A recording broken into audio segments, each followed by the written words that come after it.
hindi ka dapat naaawa sa mga yon.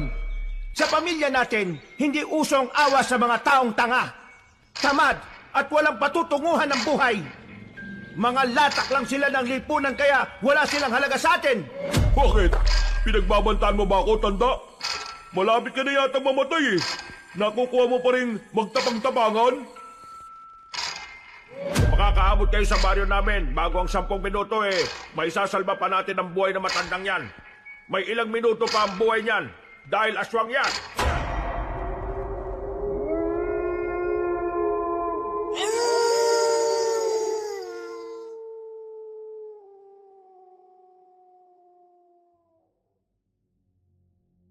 Langit at lupa, ito ang eksaktong paglalarawan ng estado naming dalawa ng babaeng aking minamahal. Pero kahit na sobrang layo, naging posible dahil inilaban ko hanggang dulo. Isang mapagpalang araw sa inyo, kabanong, ganun din naman sa mga kabangers at kayanggaw natin dyan.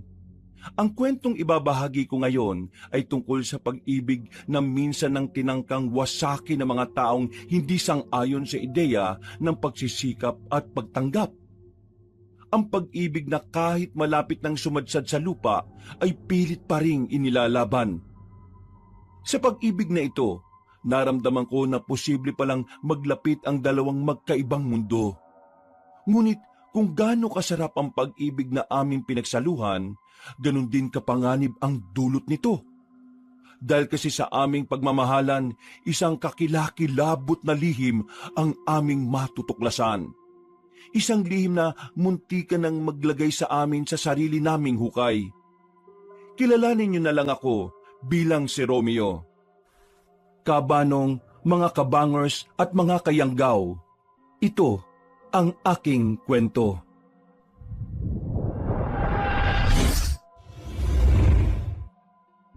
Bago nga pala magsimula ang ating kwento, sana'y mapindot nyo muna ang subscribe button at ang notification bell para lagi kayong nanonotify pag may bago tayong mga kwento. At huwag nyo rin kalilimutan mag-like at comment. Napakalaking tulong po ito sa ating channel para mas makapagatid pa kami sa inyo ng mga magaganda at mga nakakapangilabot na mga kwento. At ngayon, sa ating pagpapatuloy.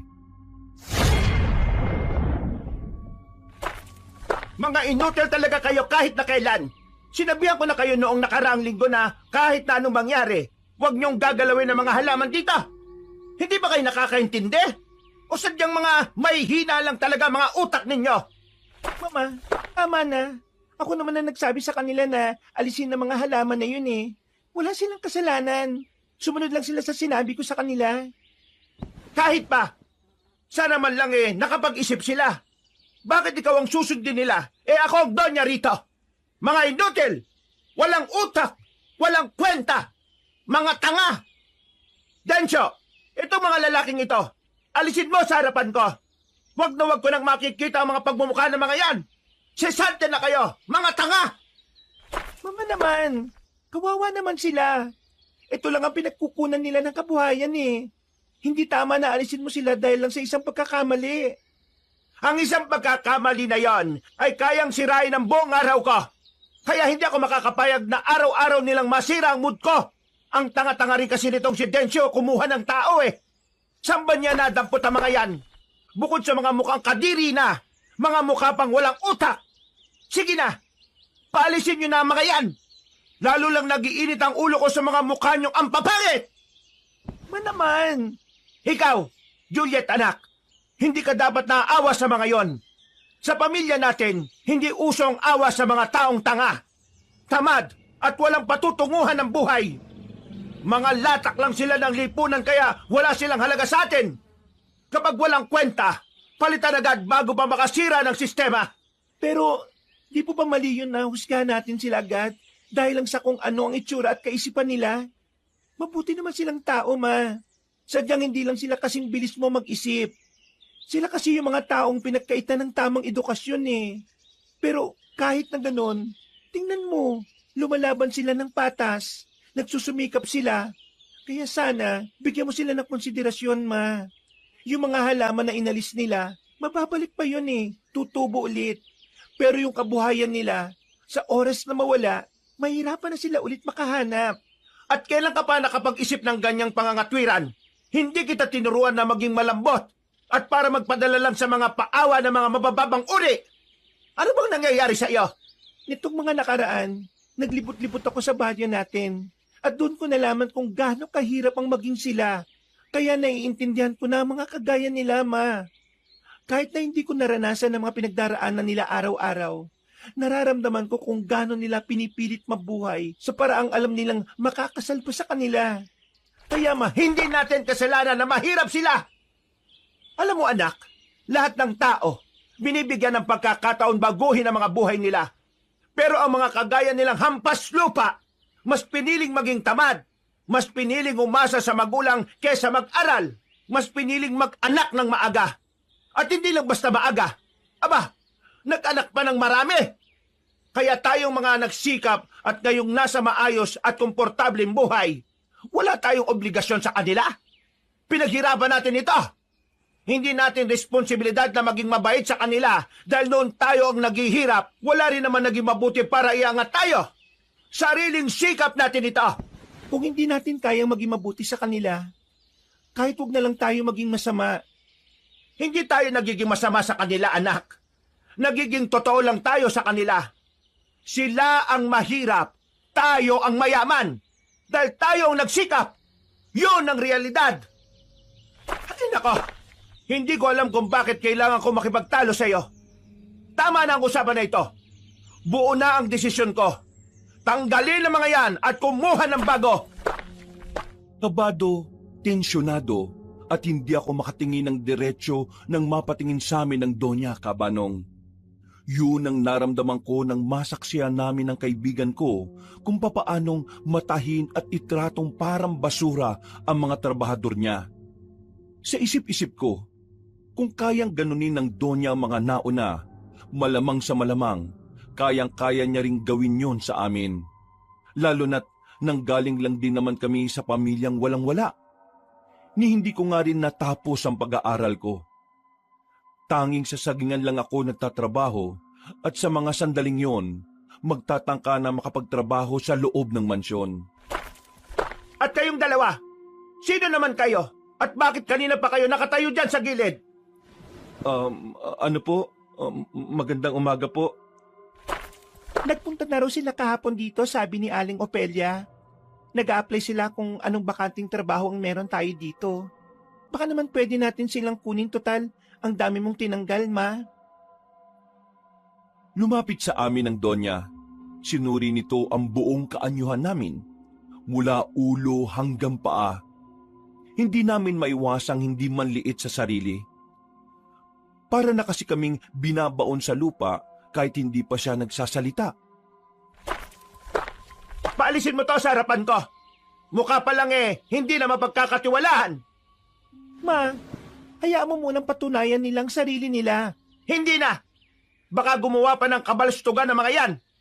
Etong isang ito, nakita ko to nung nakaraang may kaaway Eto namang isa, nakita ko sa sagingan. Paupo-upo lang. Ibig sabihin, tamad tong tao na to. At ayoko ng tamad.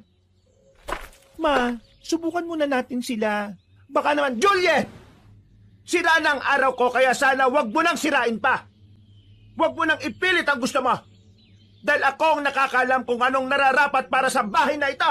Naintindihan mo? Umalis na rin ang Donya. Napapailing na lamang yung babaeng maganda na nasa harapan namin. Habang kami, hindi namin alam kung ngingiti ba kami o ano. Pakiramdam kasi talaga namin ni Rafael ay talagang natapakan ng pagkatao namin. Pero wala namang kaming magagawa kundi tanggapin na lang. Para sa kanila, isa lang naman kasi kaming tuldok na walang bilang sa mundo. Pasensya na kayo pero hindi tumatanggap si Mama ngayon Ginawa ko na ang makakaya ko. Ayos lang po yun, ma'am. Naiintindihan po namin na sumusunod lang din po kayo sa mama nyo. Pero, ma'am, medyo masakit po yung mga sinabi ng mama nyo. Sana man lang, nagdaan-daan siya sa pagsasalita. Kasi, kahit na mahirap lang naman kami, napalaki naman kami ng maayos na mga magulang namin. At kahit na kailan, hindi po kami gumawa ng masama sa kapwa namin. Siguro nga, wala kaming yaman na gaya ng sa inyo. Pero, ang yaman lang na meron po kami, yung kabusilakan ng puso namin. Sige po, alis na po kami, ma'am. Salamat na lang po't pinapasok nyo kami rito. Tara na, pre. Magsasalita pa sana siya, pero naglakad na kami ni Rafael sa malaki nilang gate. Nang lingunin ko siya bago kami lumabas, nakita ko pang bumuntong hininga siya. Nung araw na yon, mas lalo kong napagtanto na talagang may mga taong matataas ang tingin sa sarili. May mga taong walang pakialam sa nararamdaman ng iba at talagang mababang tingin sa mga naghihikahos. Alang niya matandang yun ah. Sana talaga magkasakit siya ng malala tapos hindi na siya gumaling eh. Pero sana huwag siyang mamatay kagad para dahan-dahan niyang nararamdaman yung sakit. Pre, hindi tayo ganyan ah. Hindi natin dapat pinapanalangin ang masamang bagay para sa iba. Ipagpasa Diyos na lang natin yan. Nakakainis na kasi. Bakit ba kasi ganyan ang mga mayayaman? Akala nila palagi nanakawan sila ng mahihirap. Wala naman kasi tayong ginagawang masama sa kanila, di ba? Hindi naman lahat ng mayayaman ganyan. May mga tao talagang katulad ni Doña Pelita. At wala tayong magagawa doon. Dahil parte yun ng sistemang hindi pabor sa atin kahit na kailan. Alam mo kung ano magandang gawin. Magpakabuti tayo. Magsipag, magsikap. Kung ano man ang kaya nating gawin, paunlarin natin. Yun lang ang tanging paraan para umulad tayo sa buhay. Magpakabuti saan? Sa pag-alaga ng sagingan na hindi rin naman sa atin. Magpakabuti tayo sa lahat. Sa gawain, sa sarili, at sa ibang tao. Ay nako, di ko lang kasi maintindihan pre. Parang sobrang unfair ng mundo para sa ating mahihirap no? Hindi unfair ang mundo sa atin. Kasi may sarili tayong daan patungo sa kung ano yung para sa atin. Lahat tayo meron. Nauna lang sila. Ngayon, kung hindi tayo magsisikap, hindi naman natin malalaman kung ano talaga yung para sa atin. Buti nakakapagsalita ka pa ng ganyan no? Ako kasi, banas na ako sa mga taong gaya ni Doña Pelite. Nakakainis.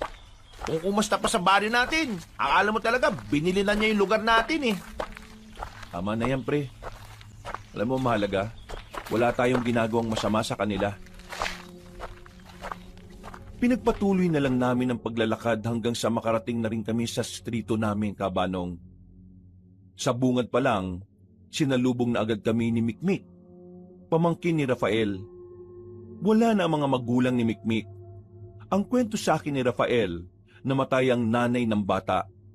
Ang tatay naman ay nakakulong sa Maynila dahil sa pandarambong. Kasama pala nila ako sa bahay. Sa madaling sabi, nakikitira lang ako. Uli lang lubos na rin kasi sila. Ganon din ako. Namatay na ang lolo ko na kasama ko ng matagal na panahon. Ang mga magulang ko, hindi ko kilala. Sabi ng lolo ko, matagal na raw hindi nagpaparamdam. Kaya hindi ko na lang din hinanap. Kuya, bakit ang tagal nyo? Siguro kumain na kayo sa labas no? Buwang, paano kakain? Wala ngang pera. Bukas pa kami sasahod sa sagingan. Baka nga delay pa yun Nagugutom na kasi ako, kuya wala. Tis-tis muna. Ikaw kasi, puro ka bulatis at yan kaya ang bilis mong magutom. Ayos lang puro bulati. Hindi naman ako pala utot. Iraulo ka. Paano nakakalimutan mo? Tito mo pa rin ako. Hindi lang basta kuya Di ba ka nakakalimutan mo, tito? Bahay namin ni mama ang tinitira natin. Kaya ako ang boss dito. Bus-busin mo ang mukha mo. O ito, 10 piso. Punta ka sa lugawan. Kumain ka muna ron. Yun Salamat, kuya. Mabilis na tumakbo ang batang si Mikmik. Natatawa na lang kami pareho ni Rafael. Sobrang maligalig at masigla kasi ang batang yon. Ganon na ganon din daw kasi ang nanay. Pero pre, ang ganda ni Ma'am Juliet kanina, no? Sobrang ganda pala talaga niya, lalo na sa malapitan. Oo, sobrang ganda talaga. Sa sobrang ganda, mas lalo tayong nagmukhang pangit eh. Hindi lang basta maganda, pre. Mabait pa yun. Nung nakaraan, nakita ko yun. Tinutulungan niya yung mga magbubuko na magbuhat ng mga pinagbalatan ng buko. Masipag din eh. Tapos, may malasakit siya sa mga mahihirap. Hindi gaya ng nanay niya kasing sama ni Satanas ang ugali. Minsan nga naisip ko, anak ba talaga siya ni Doña Pelita? Baka kasi hindi, di ba? Hindi sila pareho ng ugali eh. Uy, huwag ka magsalita ng ganyan, no? Baka mamaya may makarinig sa'yo. Issue yan. Alam mo pre, tingin ko bagay kayo. Ha? Bagay kayo ni Ma'am Juliet. Kasi tinan mo Romeo and Juliet. Parang yung sa palabas. Ayos, di ba? Baliw. Sobrang labong mangyari niyan, no? Hindi natin alam, no? Minsan ang tanda na. Sobrang galing makipaglaro eh. Napaisip ako sa sinabing yon ni Rafael. Totoo naman kasi talaga na maganda si Juliet. Bukod sa kagandahan niya, napakabuti rin niya. Kahit na sinong lalaki sa baryo namin ay magkakagusto sa kanya. At siyempre, kabilang na rin po ako ron, Kabanong. Aminadong isa lang ako sa halos 200 lalaki sa baryo namin na may paghanga sa kanya. Pero kahit na kailan, hindi ko pinangarap na magustuhan niya ako. Kasi una pa lang, alam ko naman na hinding-hindi mangyayari yon. Kaya kontento na lang ako sa paghanga at sa lihim na pagtingin. Uy pre, hindi mo ba ako narinig? Sabi ko, kunin mo na itong hotdog para may ulam ka pa rin. Ha? Sige, salamat. Oo, anong ginagawa mo? Sabi mo kunin ko. Yung hotdog ang sinabi ko, hindi yung kanin. Sige, sige. Ayos ka lang ba talaga, pre? Alam mo, napapansin ko kanina ka pa wala sa hulog. Nasa trabaho tayo, pre. Kapag nakita ka ni Boss Amir, nako, yari ka. Ayos lang naman ako eh.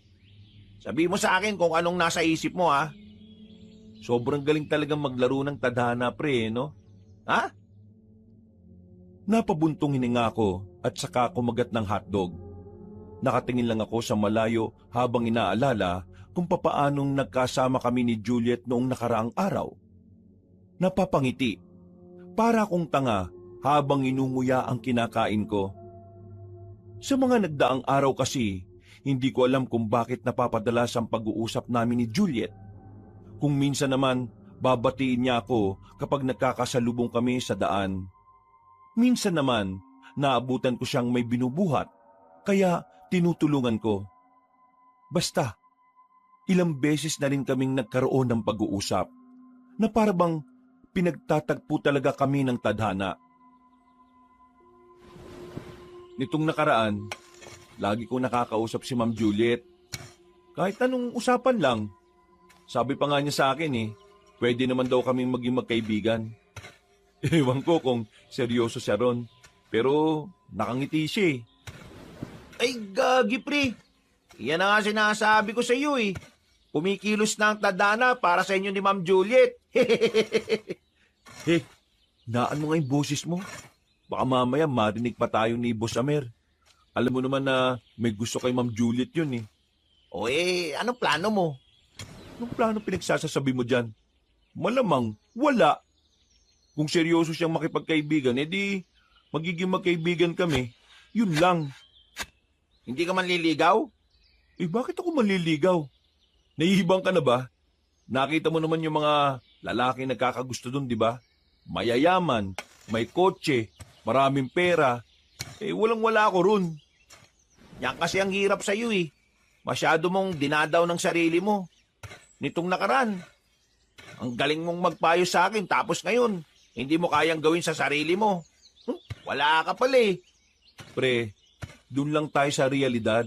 Hindi magkakagusto sa akin si Ma'am Juliet kahit naman ligaw ako. Magsasayang lang ako ng panahon. Isa pa, baka magalit pa sa akin si boss kapag nalaman niya yun, no? Kung yan ang desisyon mo, wala naman ako magagawa. Basta ako, susuportahan kita kapag naisipan mong ligawan si Ma'am Juliet. Nung hapon na yon, Kabanong, aminado kong parang nagkaroon ako ng interes sa panliligaw. Pero sa tuwing iniisip ko ang agwat ng mundo namin ni Juliet, para akong nalulula sa sobrang taas niya sa akin. Dumaan pa ang ilang mga araw, mas lalo kaming naging abala sa sagingan. Pinagbungkal na naman kasi kami ng lupa dahil may mga ililipat na tanim. Isang hapon, dakong 5:00, habang naglalakad ako pauwi ay biglang may tumapik sa likuran ko. Paglingon ko, nakita ko ang nakangiting si Ma'am Juliet. May daladalang mga bayong. Oh, Ma'am Juliet, kayo po pala. Ito naman, sinabi ko na sa yung wag mo na akong tawaging ma'am at wag ka na rin gagamit ng po. Magkasing edad lang naman tayo Isa pa, di mo naman ako boss.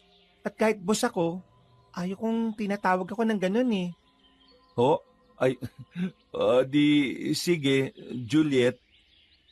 Kumusta naman ang araw, kaibigan? Ha? Nakakapagod. Pero masaya naman. Ano ba yung mga dala mo? Pwede ba kitang tulungan? Naku, oo naman. Mabigat Dapat hindi ka nagbubuhat na mabigat. Kasi baka mamaya, sumakit ang balikat mo, yung bewang mo. Hindi na yan papantay. Ayos lang naman. Sanay naman ako sa mga ganitong gawain. Madalas din naman kasi na sinasamahan ko mga kasambahay namin sa pamimili sa palengke. Kaiba ka talaga, no? Mayaman ka pero hindi ko yung tipo ng mayaman na kagaya ng... Nang mama ko? Oo Ako, pasensya ka na. Alam kong marami siyang masasakit na salita na binitiwan nung nakaraan. Wala namang problema. Nakalipas na yun Ang mahalaga naman, mabuti kayong tao. At siya nga pala, comics ba itong mga nasa kaliwang bayong? Oo, comics yan. Nagbabasa ka ba ng ganyan? Oo, pero depende sa tema. Ano ba tong tema ng comics na to? Tungkol yan sa mga aswang. Ha? Bakit sa mga aswang? Hindi ba nakakatakot yun? Mahilig kasi ako sa mga nakakatakot Ikaw ba? Naniniwala ka ba minsan sa bansa natin totoong nabuhay ang mga aswang? Baka kasi tawanan mo ako kapag sinabi kong oo. Di naniniwala ka nga. Nung bata pa ako, isinama ako ng lolo ko sa isang pista. Gabi na kami nung nakauwi nun. Madilim sa dinaraanan namin. Meron kaming nakitang malaking ibon. Nakatungtong sa puno ng nyug Nung una, akala namin paniki lang na kakaiba laki. Pero nagulat ang lolo ko nung lumipad siya paalis Yung katawan niya, kagaya ng katawan ng tao. Alam mo kung anong ginawa namin ng lolo ko? Anong ginawa nyo? Di, tumakbo kami na mabilis. Sa sobrang bilis ng takbo namin, nahubaran yung lolo ko Kasi maluwag yung short niya. Kaya yun, tumakbo kami pa uwi na bit-bit ng lolo ko yung short niya. Buti ka mo nung gabing yun. Hindi niya nasuot yung brief niyang butas-butas. Di sana dumungaw si birdie niya. Grabe naman pala yung nangyari sa inyo. Pero buti na lang walang nangyaring masama sa inyo. Buti na nga lang, hindi kami hinabol. Siguro, sabi ng aswang sa amin, wala naman siyang mapapala Ang pait ko kasi nun Tapos, yung lolo ko naman, bulok niya yung organs nun. Kasi, puro inom ng alak. Tawa ng tawa si Juliet nung mga sandaling yon, Kabanong. Hindi ko inakala na yun na pala ang mas malalim na ugnayan naming dalawa. Mabilis na lumakad ang mga araw. 1 buwan na kagad ang nakalipas. At ang nakalipas na buwan, mas lalo kaming naging malapit sa isa't isa ni Juliet. Lahat ng sikreto ko sa buhay ay alam na niya. Alam ko na rin ang mga sikreto niya. Marami na kaming alam sa isa't isa. Mga ayaw at gusto namin. Sa maikling panahon, para bang matagal na kaming magkakilala. At kalaunan, mas lumalim ng lumalim hanggang sa magkaroon na nga ng ibang kahulugan. Sa madaling sabi, nagtapat ako sa kanya ng pagtingin ko. At sa hindi ko inaasahan, nagtapat din siya ng nararamdaman niya sa akin. Kabanong, hindi ko alam kung bakit at paano niya ako nagustuhan. Pero minsan iniisip ko, siguro posible talaga na may mga taong matataas ang antas sa buhay na kayang magmahal at magpahalaga sa mga kagaya ko. Na may mga taong mas tinitingnan nila ang kalooban ng tao kumpara sa kung ano ang kaya nitong maibigay. At para sa akin, ganun na ganun si Juliet. Pasensya na ha. Medyo natagalan ako eh. Ha? Ayos lang. Ang mahalaga naman dumating ka eh. O ano, hindi ba nakalata si Doña Pilita? Siguro, hindi. Kasi alam niya matutulog na ako eh. Paano kaya kapag nalaman niya na nakikita tayo? Halos 1 buwan na rin natin itong ginagawa. Ngayon ko pa ba kakabahan? At saka, akong bahala. Hindi niya malalaman to. Pasensya ka na ha. Bakit ka humingi ng pasensya? Kasi kailangan mo palaging magsinungaling sa mama mo para lang makita ako. Isipin na lang natin na minsan, kailangan nating mag-break sa rules para sa ikaliligaya natin. Huwag ka mag-alala. Kapag nakahanap ako ng magandang trabaho at kapag mayaman na ako, hindi na natin kailangang itago itong relasyon natin. Hindi kita minamadali. Masaya ako kung ano yung kaya mong ibigay sa akin. Maraming salamat ha. Tanggap mo kung ano ko. Oo naman no. Wala namang problema sa iyo eh. O tara na. Tamang-tama ngayon. Maganda ang tanawin din sa pwesto natin. Kahit 10:00 na ng gabi, tinahak pa rin namin ang kagubatan. Hindi namin alintana ang dilim. Ang tanging nasa isip lang namin ni Juliet ay makarating sa aming paboritong pwesto, sa Talampas. Doon kami nagpipiknik. Kaming dalawa lang ang may alam ng lugar na yon. Madalas kaming naroon kapag hapon, at ang sandaling nagpunta kami roon ng gabi, yun ang unang pumunta kami roon ng madilim. Pareho kasi namin gustong makita ang kalangitan at ang ilaw sa mga baryo. Ayan, ayos na. Upo ka na. Tingnan mo, habang nakaupo tayo dito, kitang-kita natin yung mga ilaw. Ang galing nga eh. Ang ganda. Kitang-kita dito yung bahay namin. Kaya nga, pero hindi ka naman siguro matatanaw dito, no? Malamang hindi. Ang layo nito, no? Inilatag ko ang laman ng basket. Nagsimula kaming kumain. Yung mga oras na yon ay napaka-espesyal para sa akin, Kabanong. Sobrang saya ng pakiramdam ko. Sobrang gaan. Para akong nasa alapaap. Hindi ko kasi inakala na ang kagaya ni Juliet ay magiging kasintahan ko. Marami kaming napag-usapan. Marami kaming pinagtawanan nung oras na yon. Ayos na sana ang gabi namin pero meron lang nangyaring hindi ko inaasahan. Narinig mo ba yon? Ha? Ang alin? Pakinggan mong maigi. Teka, ano yun? Aso? Hindi mukhang aso yun eh. Hindi naman ganun ang aso. O sige, dito ka lang. Saan ka pupunta? Hahanapin ko kung nasan. Baka mamaya mabangis na hayop yun. O kaya baboy ramo. Mas maganda nang sigurado tayo para makapaganda. Sige, mag-iingat ka ha. Marahan akong naglakad habang pinakikinggan maigi kung saan nagmumula ang mga naririnig namin. Naglakad pa ako papunta sa madilim na parte. Sa likod ng halamanan naririnig ko ang ingay na parang mabangis na hayop. Hawak ko ang ilaw habang nakatutok doon. Nilakasan ko na lang ang loob kong hinawi ang halamanan. Pagtingin ko, nakita ko roon ang isang patay na kuneho. Duguan, mukhang kinain yun ng kapwa niya hayop. Mahal, kuneho lang, patay na. Sigurado ka ba? Ano yung narinig natin na parang mabangis na hayop? Baka nga baboy ramo lang. Umalis na yata Pakwira mo? Sigurado ka ba? Bakit parang hindi naman? Ha? Paano hindi naman? Basta, iba ang pakiramdam ko eh. Mahal, masyado ka lang nag-iisip. Paano kung aswang ang pumatay sa kuneho? Di ba kumakain rin ng mga aswang ng mga hayop? Natigilan ako sa sinabi niyang yon.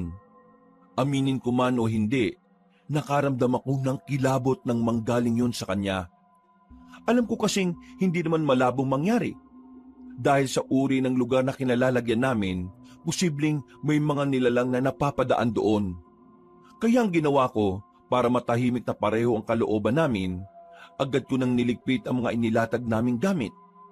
Nagmamadali kami. Tamang hinala na palingon-lingon sa paligid. Habang naglalakad kami paalis, nararamdaman namin na parabang merong sumusunod sa amin. Maigpit ang hawak sa akin ni Juliet. Ramdam ko ang takot niya. Hindi ko siya masisisi noon dahil ang layo pa namin para makaalis sa lugar na yon. Mahal, naririnig mo ba? Parang may sumusunod sa atin. Huwag ka matakot. Hindi naman kita pababayaan eh. Mas lalo pa namin binilisan ang pagtakbo namin hanggang sa tuluyan na nga kaming makaalis doon. Nakahinga kami ng maluwag nang merong napadaang mga magsasaka. Sumabay kami sa kanila sa paglalakad at tuluyan ko na rin siyang naihatid sa kanila. Nakauwi naman siya ng ligtas sa kanila. Hindi siya nahuli ni Doña Pilita. Ako naman ay nakauwi na lang din sa bahay. Sa halip na maging maganda ang alaala na meron kami noon, napalitan niyo ng kilabot. Hindi ako nakatulog ng maayos kakaisip, pero malakas talaga ang kutob ko na kung ano man ang narinig namin, hindi yun tao o isang normal na nilalang lang. O pre, ayos ka lang. Tulala ka na naman. Nag-away ba kayo ni Juliet kagabi? Ha? Hindi naman. Bakit parang wala ka na naman sa sarili? Siguro, naisuko na yung bataan, no? Sira ulo, walang ganun no? Bakit nga? Nag-aalala na ako sa'yo kapag ganyan ki. Meron kasi kaming naramdamang kakaiba sa lugar kung saan kami nagpiknik ni Juliet kagabi. Kakaibang nilalang? Paano kakaibang nilalang yan? Ikwento mo nga. Ganito yun. Meron kaming narinig na malakas na angil kagabi. Akala namin nung una baka baboy ramo lang. Kaya malakas ang loob kong puntahan yung likuran ng halamanan kung saan namin narinig yung angil. Yung paghahawi ko ng halaman nakita ko yung isang kuneho. Patay. Sariwa pa yung dugo niya. Ibig sabihin lang nun, wala pang ilang minuto na pinatay yung kuneho. Tapos, naisip ko nung umalis na kami, habang tumatakbo kami paalis, nararamdaman namin na merong sumusunod sa amin, pre. Sa isip-isip nga ni Juliet, baka raw aswang. Nang sabihin ko yun sa kanya, napansin kong tila nagbago ang reaksyon ng mukha ni Rafael. Nakita kong kilabot sa mukha niya. Parang namutla bigla. Tinapik ko siya sa balikat at tinanong kung ayos lang ba siya. Tumango-tango lang siya. Uy, ano? Kaya ayoko magkwento sa iyo kasi matatakotin ka rin Naalala ko kasi yung narinig kong kwento sa tiyahin ko nung nakarang araw, pre. Meron daw kasi silang nakitang aswang malapit sa tulay papunta sa kabilang nayon. Akala ko nung una, sinasabi niya lang yun para hindi na magpunta yung mga anak niya ron. Pero mukhang totoo pala. Kaya nga hanggat maaari mag-ingat tayo. Hindi natin alam, baka mamaya matagal na pala silang nagbalik tapos wala tayong kaalam-alam na nag-aasik na ulit sila ng lagim. Kumusta naman si Ma'am Juliet? Okay naman si Juliet pero ramdam ko yung, Hoy! Bakit narinig ko yung pangalan ng pinakamamahal kong babae dyan?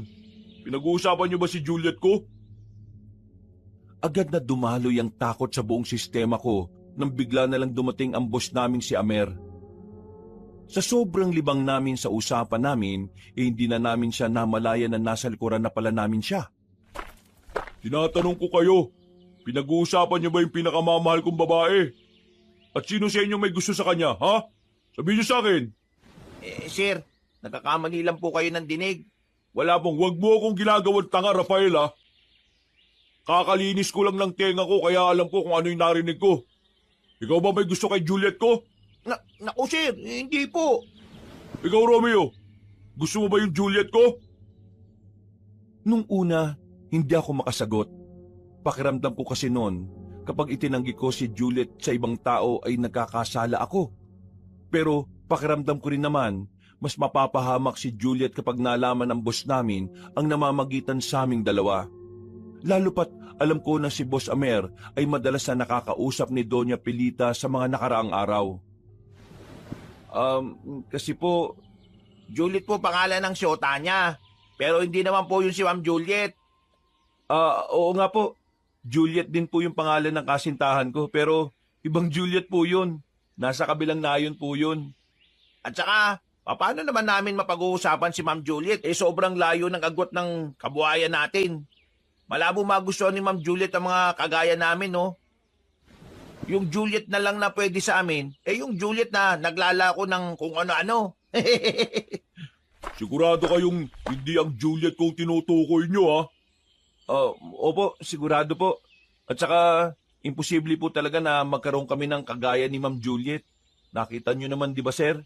Trabahador lang kami dito sa Sagingan. Mabuti nang nagkakaintindihan tayo. Nililinaw ko lang na walang hampas lupa ang nagtangkang makiagaw sa akin sa babaeng pinakamamahal ko. Tama kayo. Ang mga kagaya niyong dukha na isang kahig isang tuka, malabo pa sa sabaw ng pusit na mapansin kayo ni Juliet na mahal ko. Sir, matanong ko lang ho, magkasintahan po ba kayo ni Ma'am Juliet? Ha? Magkasintahan? Hindi. Pero magiging asawa ko na siya. Magiging asawa? Ikakasal kayo? Oo, magpapakasal kaming dalawa. Hindi na ako nakapagsalita ng mga sandaling yon, Kabanong. Nanginig ako sa kaba. Natakot akong bigla na tuluyan ng mawala sa akin si Juliet. Kaya nung sumapit ang kinagabihan, palihim akong nagtungo sa mansyon nila Juliet. Meron akong dinaanan doon na siya mismo ang gumawa para madali ako makakapasok. Nang maglakad ako ng kaunti, ay nasilip ko na kagad si Juliet. Kausap niya sa loob ang nanay niya. Mama naman, hindi naman na ako bata. Hayaan niyo na lang akong piliin kung anong gusto ko at sinong gusto kong pakasalan. Hindi porke hindi ka na bata, tama na ang lahat ng desisyon mo. Paano ako matututo sa buhay kung palagi niyong pinakikialaman ng mga desisyon ko, ma? Binigyan kita ng pagkakataon noon para magdesisyon sa sarili mo. Pero ano bang nangyari? Wala! Isa ka lang tambay ngayon na walang alam sa negosyo natin. Tambay? Ayoko maging negosyante, ma. Ang gusto ko, maging public servant. At ang gusto ko ay tumulong sa mga mahihirap at ipagtanggol ang karapatan nila. Yun ang gusto ko. Kita mo na? Sa kaisipan mo pa lang na yan pinatunayan mo na talagang hindi kita dapat pagkatiwalaan sa sarili mong kinabukasan. Basta, ako ang masusunod. Magpapakasal ka kay Aber. Yon ang mangyayari. Nang marinig ko ang sinabi ni Doña Pilita, hindi ko na maiwasang hindi kabahan. Nanlalamig na ang palad ko. Pinagpapawisan na rin ako ng malamig, Kabanong. Pakiramdam ko bigla, wala talaga akong karapatan na magmahal ng kagaya ni Juliet. Hindi ako magpapakasal sa kanya, ma. Kahit na kailan, hindi ko hayaang ibang tao magdikta kung sino ang makakasama ko sa buhay ko. Kahit na ikaw pa. Hay, mag-isip-isip ka nga, Juliet. Si Amer, maraming pag-aari ang pamilya nun. Si Amer, bata pa lang, may pera na. At kung hahanap ka na lang din naman na mapapangasawa mo, si Amer na. Wala ka nang iisipin na kinabukasan mo lahat ng pangangailangan mo, may bibigay na niya. Bahay, lupa, negosyo, at kung wala akong pakialam, ma. Kung tingin niyo si Amer ang magandang kasama ko sa buhay, pues sa akin po hindi. Mapera lang si Amer pero kahit na kailan, hindi ko gustong pagkatao niya. Siguro may kasintahan ka na kaya kaganyan Umamin ka nga sa akin. Oo, ma. Meron na akong minamahal ngayon at hindi ko siya kayang ipagpalit sa kahit na anong kayamanan sa mundo. Sino ang hampas lupa na yan? At bakit parang baliw na baliw ka sa kanya? Kitang-kita ko sa mga mata mo, Juliet Sino? Sabihin mo! Hindi ko sasabihin sa inyo dahil alam kong may gagawin kayo masama sa kanya. Pero itong tandaan nyo, ma, hindi nyo ako mapipilit kay Amer. Wala akong nararamdaman na kahit na kaunting pagmamahal sa kanya. Kung gusto nyo, kayo na ang magpakasal sa kanya. Abat! Loko kang bata ka, ha? Nakita kong naglakad na pali si Juliet paakyat ng hagdanan. Natatawa na lamang ako nung oras na yon dahil alam kong galit na si Doña Pilita sa ginawa niya. Umalis na rin ako noon bago pa may makakita sa akin. Pag-uwi ko sa bahay, tulala na naman ako. Kahit na alam kong hindi naman ako ipagpapalit ni Juliet, nagkakaroon pa rin ako ng pangamba sa mga pwedeng mangyari. Alam ko kasi ang kapasidad ni Doña Pilita. Kilala siya sa baryo namin bilang makapangyarihang tao. Kaya alam ko na kapag may gusto siyang mangyari, mangyayari talaga. Kinabukasan ng umaga, naging abala kami ni Rafael sa sagingan. Pinagbungkal na naman kami ng lupa para pagtaniman ng mga bagong saging. Wala kaming tigil. Halos wala na rin kaming pananghalian dahil kailangan matapos daw yon bago ang kinabukasan. Mga dakong 5:00 ng hapon, naglilinis na lang kami ng mga gamit namin. Maya-maya lang, biglang may mga dumating na kalalakihan. Kasama nila si Doña Perlita at si Amer. Huminto sila sa harapan namin ni Rafael. Sa puntong yon, kinabahan na ako ng malala, Kabanong. Masama ang tingin sa akin ni Doña Perlita. Nakasarado naman ang kamao ni Amer na parabang anumang oras ay masasapak niya na ako. Bakit po? Ano pong kailangan nyo sa amin? Umalis ka sa harapan namin at baka pati ikaw ay madamay hampas lupa ka. Mawalang galang na po. Pero hindi naman po yata tama na tawagin nyo ako ng... Sinabi nang lumayas ka sa harapan namin eh! Biglang sinapak ni Amer si Rafael. Bumulagta agad ang kaibigan ko. Dali-dali ko siyang nilapitan. Pero hinila ko ng 2 lalaking kasama nila. Nakalis naman ako sa pagkakahawak nila. Doña Pilita, Boss Amer, ano po bang problema? Maayos naman ang trabaho namin ah. Akala mo ba, hindi ko pa alam kung ano ang totoo mong tinatrabaho? Sige na, dalhin nyo na yan at nang maturuan ng leksyon. Wala akong nagawa. Kinaladkad nila ako paalis. Hindi na rin ako nahabol pa ni Rafael dahil maging siya ay sinaktan din ng mga kasama nila Doña Pilita. Sinakay nila ako sa van habang nakatakip ng telang mga mata ko. Makalipas lang ang halos 5 minuto, binaba na rin nila ako. Tinanggal nila ang takip sa mga mata ko. Pagtingin ko sa lugar, hindi ko na alam kung saan yon. Hindi ko rin kasi nakita kung ano yung mga nadaanan namin. Basta, nasa malawak na kapatagan kami na napapalibutan ng nagtataasang punong lagas-lagas. Ano bang kasalanan ko sa inyo?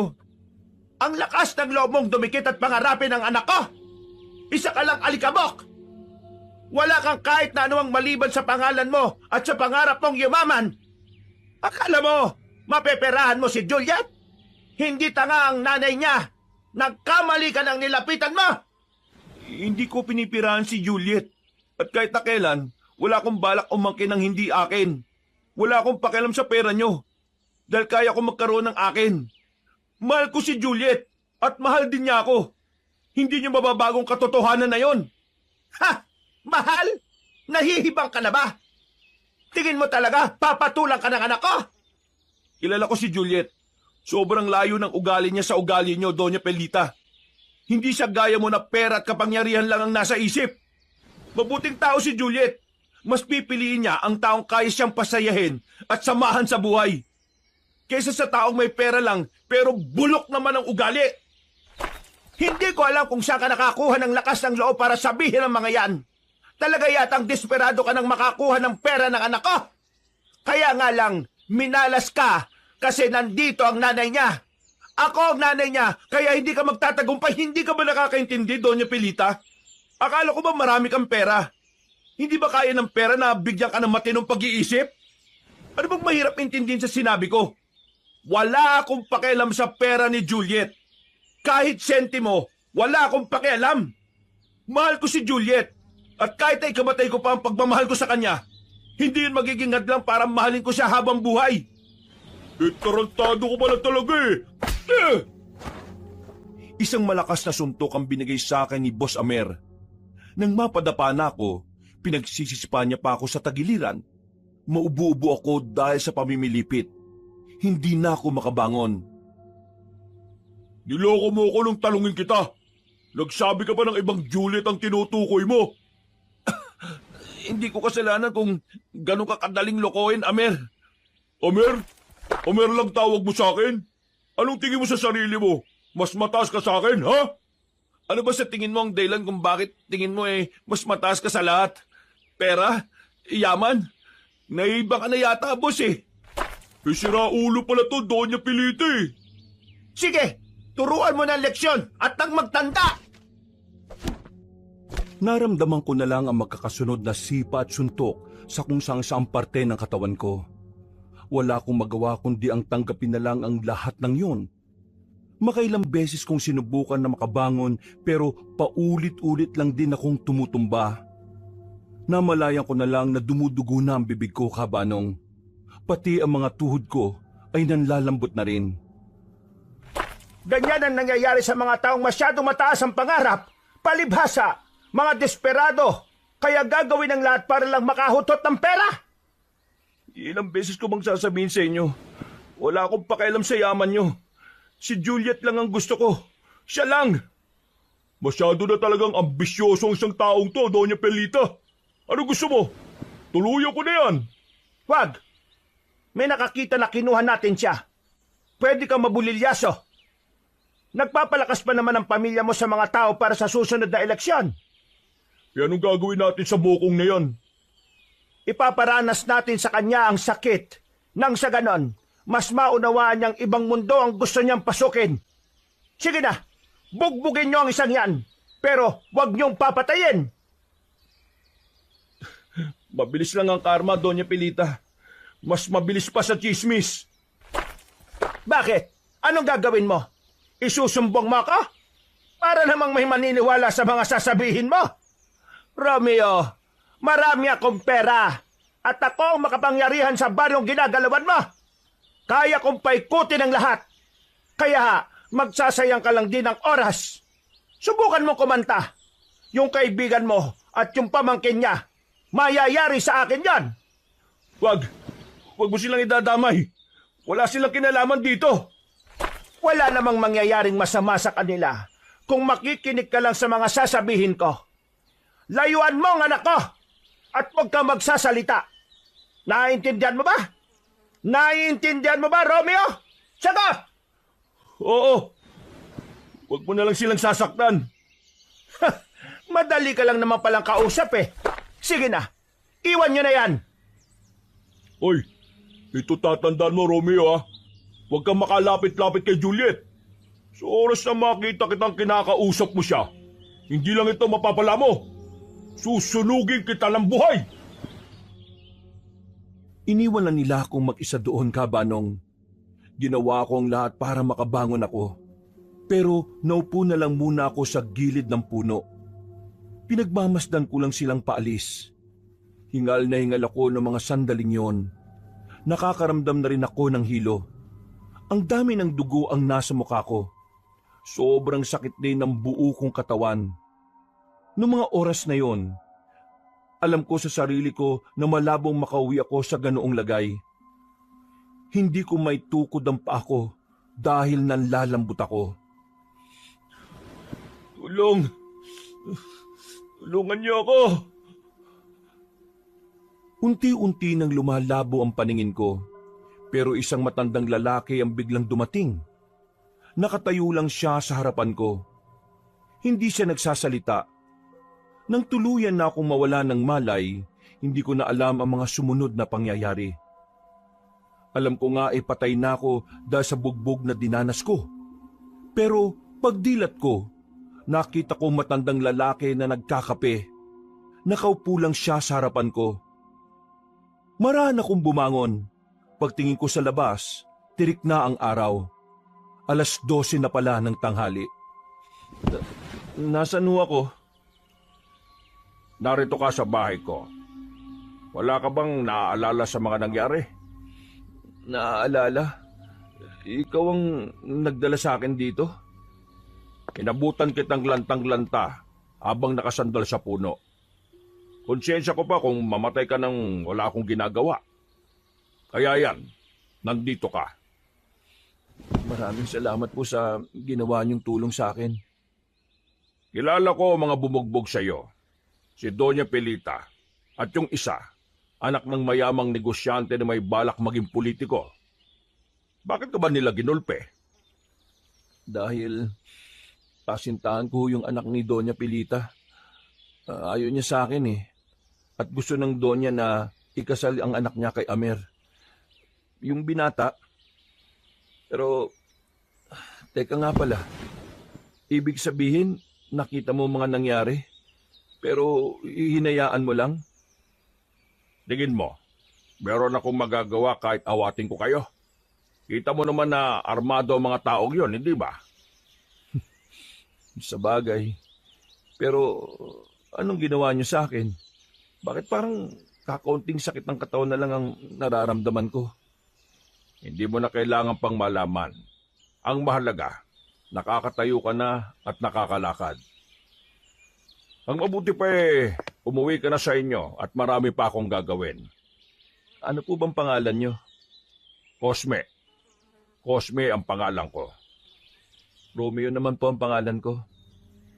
O, yung damit na yan, yun na yan. Itapon mo na yung damit na puro dugo. Masamang magtago niyan eh. At para makasakay ka ng tricycle, maglakad ka lang ng diretso dyan. Paglabas mo, may mga dumaraan na dyan. May pera ka naman dyan sa bulsa mo kaya makakasakay ka naman. Laking pasalamat ko sa matandang yon dahil nabuhay pa ako, Kabanong. Habang naglalakad ako palayo, sinusuri ko ang sarili ko. Isang malaking palaisapan pa rin sa akin kung paanong parang nawala agad ang kirot ng buo kong katawan. Medyo nangihina lang ang pakiramdam ko. Samantalang halos hindi na nga ako makalakad nung gabing yon. Habang nasa biyahe naman ako, naisip ko agad ang mga nangyari. Nagkaroon ako ng pag-aalinlangan sa pagmamahalan namin ni Juliet. Hindi dahil hindi ko siya mahal, kundi dahil nag-aalala rin ako para sa kanya. Alam kong maraming mawawala sa kanya sakaling kami ang magkatuluyan. Oh, pre! Kuya Romeo, ano po nangyari sa inyo? Bakit ganyan ang mukha ninyo? Mikmik, masok ka na muna sa loob. Mag-uusap lang kami. Kumakamot na lamang sa ulo ang batang si Mikmik. Lumingon-lingon muna si Rafael sa paligid bago muling nagsalita. Pre, pinahirapan ka nila, no? Tingnan mo, ang dami mong sugat at pasa sa mukha. Ano ba kasing nangyari, pre? Bakit bigla ka na lang nilang kinuha? Pre, nalaman na nilang tungkol sa amin ni Juliet. Mukhang may nakakita sa aming magkasama kami at nagsumbong sa Donya. Ha? Putik. Ano plano mo ngayon? Anong gagawin mo? Binantaan nila ako eh. Kapag hindi ko daw nilayuan si Juliet, may gagawin silang masama sa inyo. At maraming mawawala kay Juliet.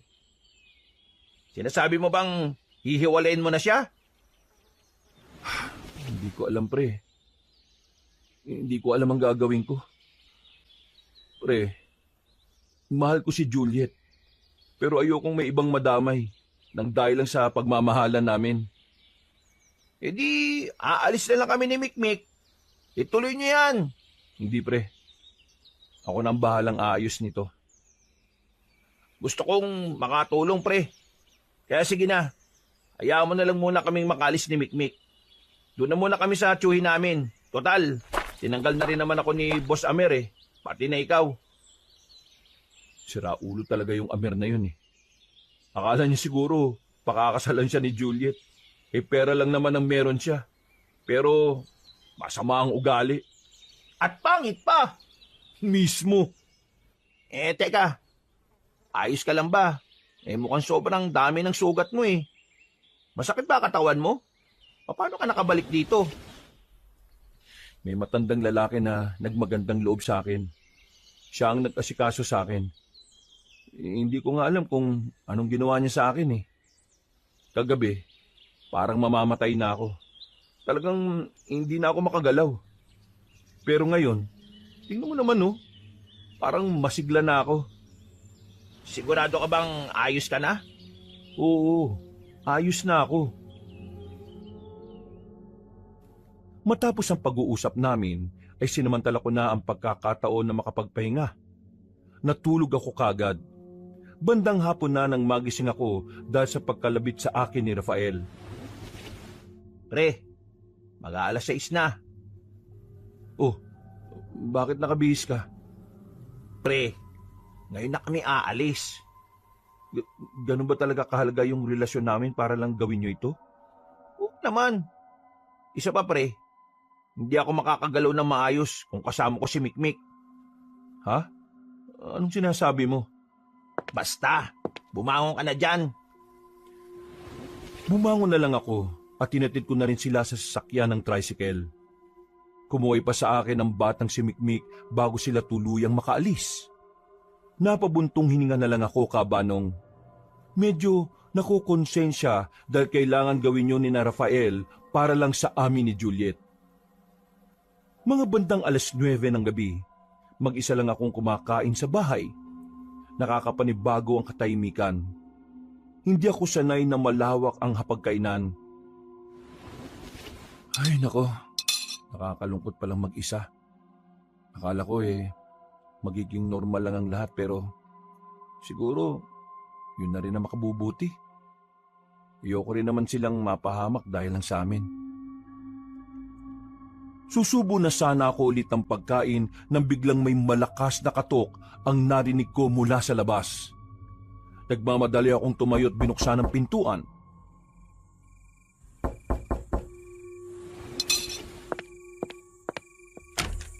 Ha? Juliet? Mahal, Teka, anong ginagawa mo rito? alam ko ang nangyari. Sinabi sa akin ni Amir. Mahal, patawarin mo ko. Wala akong nagawa para ipagtanggol ka. Wala ka namang kasalanan Wala. Pero ano yung mga dala mo? Gusto kong ilaban natin to, Romeo. Anong sinasabi mo? Gusto ko nang sumama sa'yo. Magtanan na tayo, mahal. Ha? Bakit? Ibig ko sabihin, Juliet, mahal, mawawala ang maraming bagay sa'yo kapag umalis ka ng mansyon nyo. Wala na akong pakialam kung ano man ang mawala sa akin. Ikaw lang ang nag-iisang tao na nagparamdam sa akin ng pagmamahal at ng tunay kong halaga. Pero mahal, Wala akong pakialam kung anong estado mo sa buhay. Mas mahalaga sa akin kung paano mo ako itrato at mahalin. Alam ko na gagawin mong lahat para sa akin. Kaya, hindi ako magdadalawang isip na sumama sa iyo. Romeo, please. Magtanan na tayo. Ayoko na sa kanila. Ikaw lang ang gusto kong makasama. sige mahal, huwag ka mag-alala. Ilalayo kita rito. Hindi pwedeng maikasal ka sa mokong na yun. Sandali lang mag-impake lang ako. Hindi ko inaasahan ang pangyayaring yon, Kabanong. Matapos ko makapag-impake, umalis na kami kagad ni Juliet. Aminadong wala sa plano namin ang pagtatanan. 1 buwan pa lang naman kasi kami. At ang balak ko sana ay ikasal muna kami bago kami tuluyang bumukod. Pero sa nangyayari, kinailangan na talaga namin gawin yon. Lalo na nang malaman kong balak ipadala ni Doña Pilita si Juliet sa ibang bansa kapag natapos na ang kasal. Sa kalagitnaan ng paglalakad namin sa gilid ng kalsada, biglang may itim na sasakyan na huminto sa gilid. Bumaba ang 2 lalaki. Ang isa roon ay si Amer, kasama ang kanyang personal na bodyguard.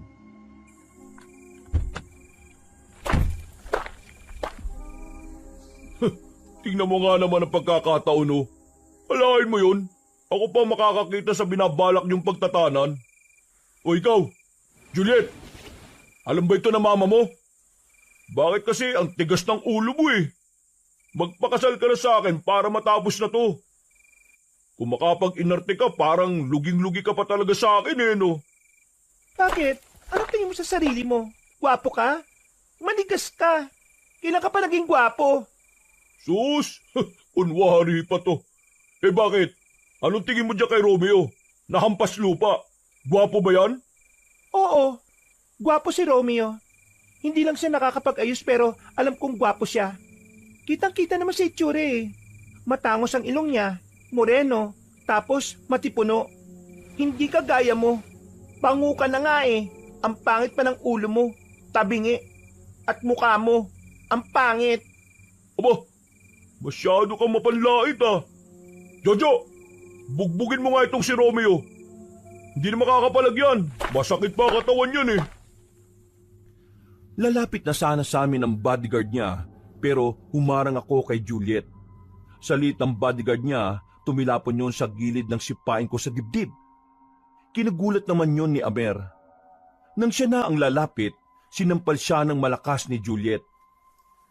Nang makakuha naman ako ng pagkakataon, kinurot ko na siya sa singit. Halos maihi-ihi siya sa ginawa ko.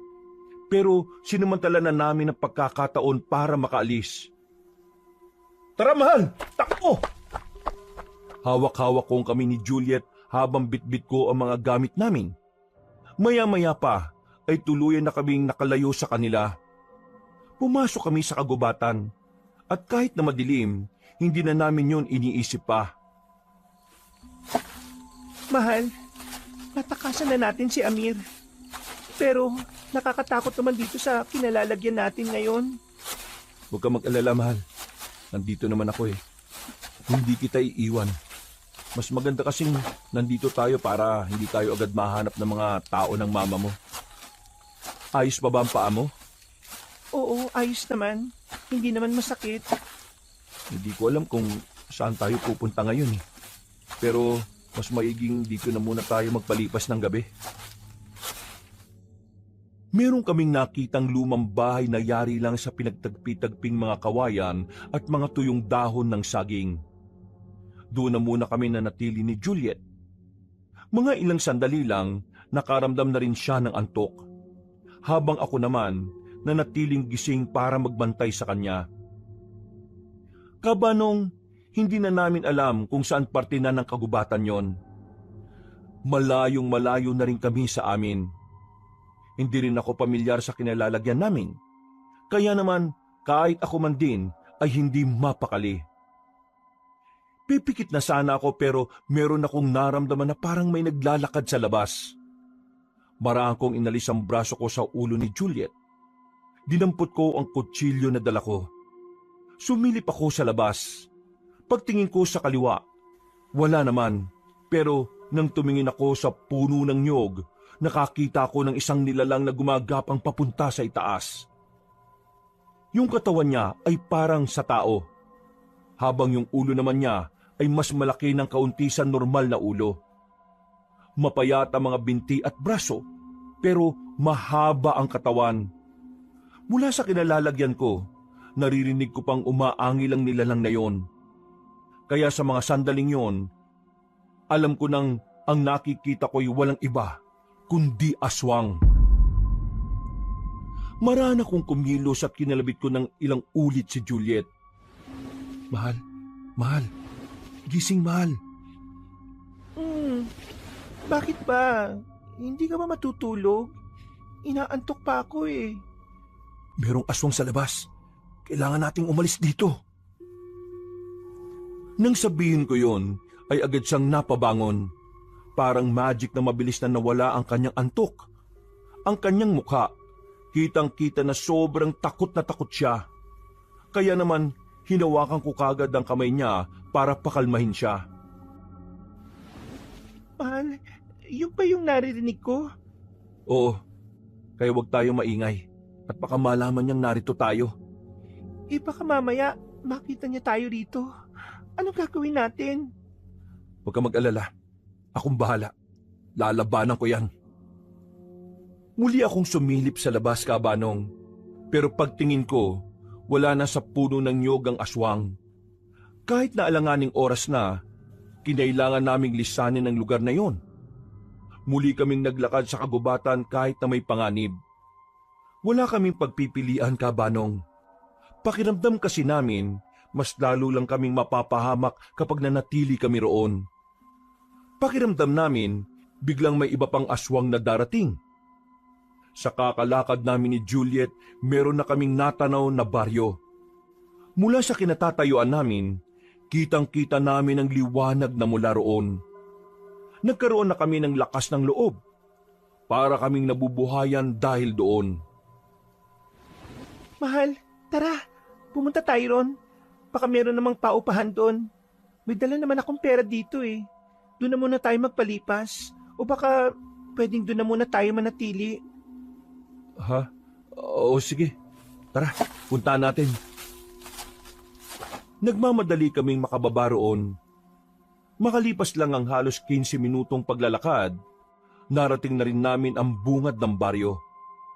Agad kaming pumasok kahit tahimik na ang buong paligid. Meron agad isang matandang lalaki na sumalubong sa amin.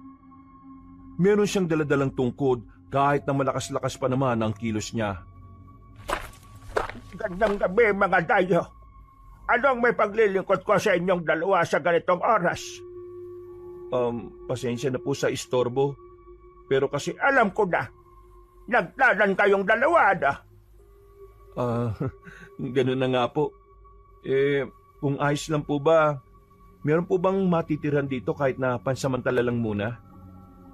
Kung kailangan nyo ng matitirhan, meron naman akong alam. Huwag kayong mag-alala. Mapagkakatiwalaan naman ako dahil ako ang namumuno sa baryong ito. Maraming salamat po. Siya nga po pala. Ako nga po pala si Juliet. At ito naman po ang kasintahan kong si Romeo. Salit naman ang pangalan ko. Tara, sumunod kayo sa akin. Kahit na hindi namin kilala ang matandang yon, ay sumunod kami sa kanya. Parang ganun na kami kadesperadong makapagtanan. Madali kaming nagtiwala dahil alam namin na yun na lang din naman ang natitirang paraan para makapagpahinga kami. Maya-maya lang, tumigil kami sa harapan ng isang bahay. Malit lang ang bakuran nito, pero yari na sa bato. Isa ito sa mga bahay na sementado na. Kadalasan, ito ang bahay na pinaparentahan ko kapag may mga turista, mga hiker, mga nagbabakasyon, o kaya naman mga taong nagdodokumentaryo. Diyan, ayos yan. Ang problema nga lang yan, walang kwarto. Yung sala at tulugan, iisa lang. Pero mahaba naman. Yung kainan nyo sa kaliwang banda at yung tulugan, pwede namang sa dulo.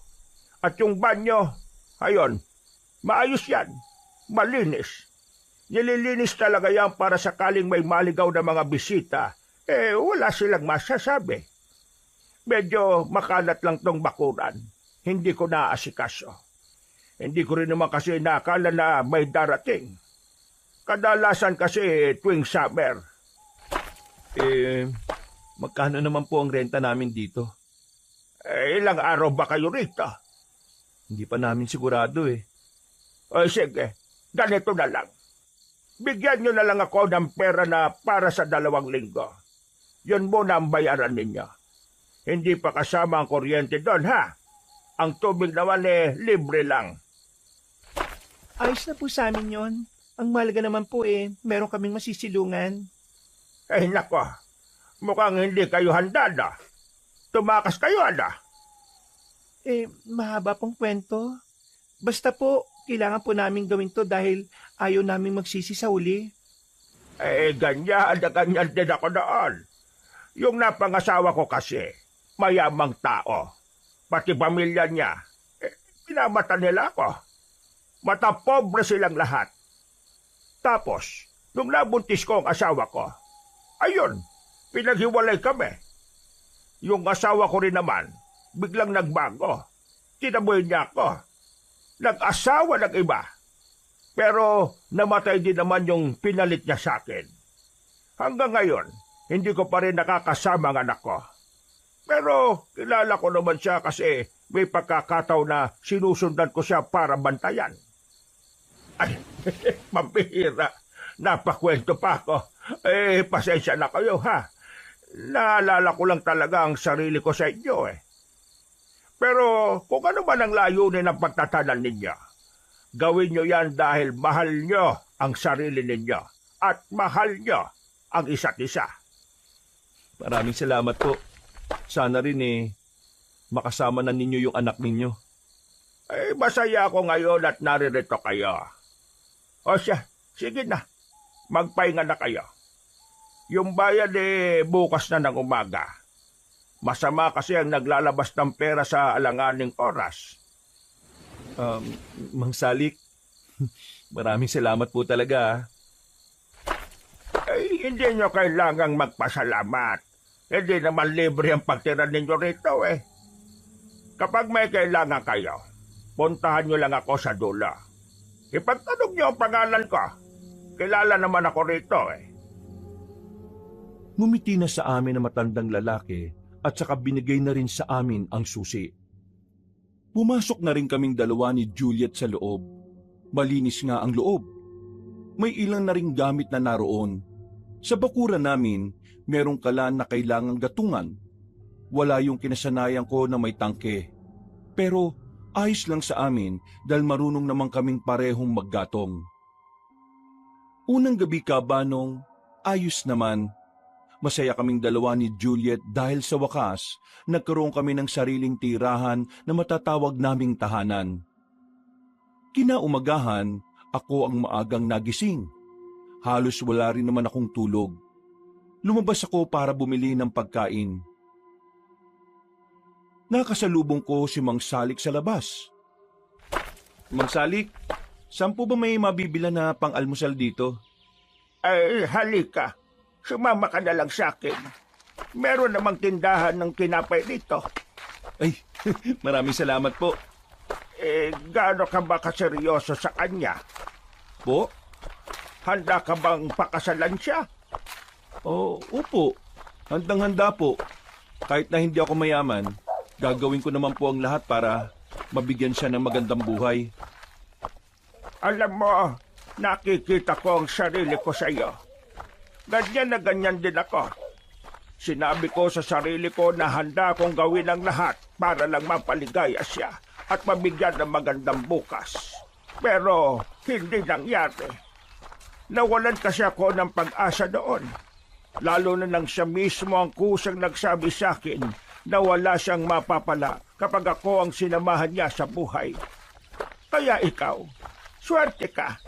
Kasi yung babaeng gusto mong makasama sa buhay, sumama sa'yo. Ibig sabihin, mahal ka talaga niya at handa ka niyang samahan sa hirap at ginhawa. Kaya alagaan mo ang babaeng yan. Opo, aalagaan ko po talaga siya. At kahit na anong mangyari, hindi ako papayag na magkahiwalay kaming dalawa. Mabuti naman kung ganon. Nararamdaman ko naman na mabuti kang tao. Kaya kampante ako. Kampante po kayo na ano? Ang ibig kong sabihin, kampante akong walang mangyayaring masama sa inyo. Minsan kasi, yung ibang nagre-renta doon nag-aaway. Hindi naman po kami mag-aaway. Pareho pong malawak ang pangunawa namin. Oh, ayan. Yan na yung bilihan ng tinapay. Bumili ka na. Hintayin na lang kita rito. Kaya po, kahit na ako na lang po bumalik, baka may gagawin pa po kayo eh. Wala naman akong gagawin. Mang Salik, bakit po ganun sila makatingin sa akin? Galit po ba sila? Hindi sila galit. Nagtataka lang sila dahil may dayo ngayon. Ang alam kasi nila, na summer pa talaga ang mga dayo. Huwag ka mag-alala. Sasabihan ko naman sila tungkol sa inyo. Para alam na ng lahat ng mga taga rito na merong dayo. Mababait naman ang mga yan. Takot lang nila sa akin kapag meron silang ginawang masama sa inyong dalawa.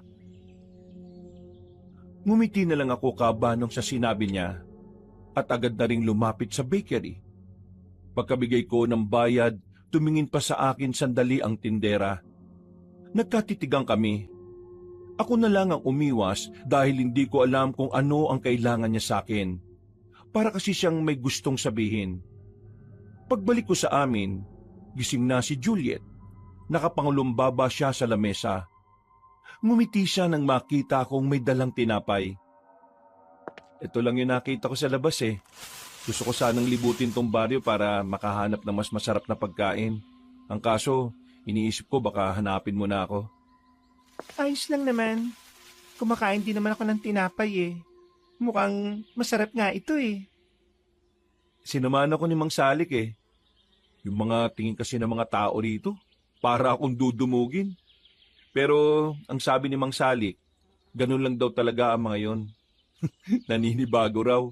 Kasi akala nila sa summer pa merong dayo. Si Mang Salik, hindi ko alam kung bakit parang pamilyar siya sa akin eh. Nagkita na ba kayo noon? Hindi ko nga alam eh. Hindi ko matandaan kung saan at kung kailan. Basta ngayon ko lang naalala. Parang nakita ko na talaga siya eh. Eh baka naman kamukha lang, mahal. Yung mukha kasi ni Mang Salik, parang pangkaraniwan eh. Ang ibig ko sabihin, parang maraming ganun mukha, lalo na sa matatanda dito sa probinsya. Baka nga ganun. Tara na, kain na. Mamaya bago magtanghali lalabas ako ulit para maghanap ng mabibilan ng pananghalian natin. Gusto ko sanang sumama. Sigurado ka ba? Hindi na ba masakit ang paa mo? Hindi naman na. O sige, mamaya Kabanong, kahit na medyo naiilang ako sa lugar na napuntahan namin, kahit na papaano ay naramdaman namin ang kalayaan na gusto namin. Walang nanggugulo sa relasyon namin. Walang donya na gusto kaming paglayuin. Kahit na papaano, masasabi kong masaya at hindi na rin kami lugi sa nangyari. Yun nga lang, ang akala naming payapang paninirahan ay mapapalitan ng mga palaisipan. Mga bagay na gumugulo sa nananahimik naming isipan. Mahal, pangatlong gabi pa lang natin dito pero pakiramdam ko, ang tagal-tagal na natin dito. Yung mga tao sa Ihawan, nakakausap ko na. Tanong nga sila ng tanong sa akin bakit ang lakas-lakas natin kay Mang Salik? Man, huwag ka masyadong dumidikit sa kanila ah. Hindi pa natin sila kilala. Mahal, mukha naman silang mababait Kahit na, kadalasan yung mga mukhang mababait, yung pa'y may tinatagong kasamaan eh. Sige. Tatandaan ko yung sinabi mo. Mahal, tingin mo, hindi na tayo mahahanap nila mama rito? Tingin ko naman hindi. Layo na nito sa atin Sana nga, ayoko nang bumalik dun Hindi ka na talaga babalik sa kanila. Tayo nang makasama. Pero, papanong aswang? Tingin mo hindi mapapadpad yun dito?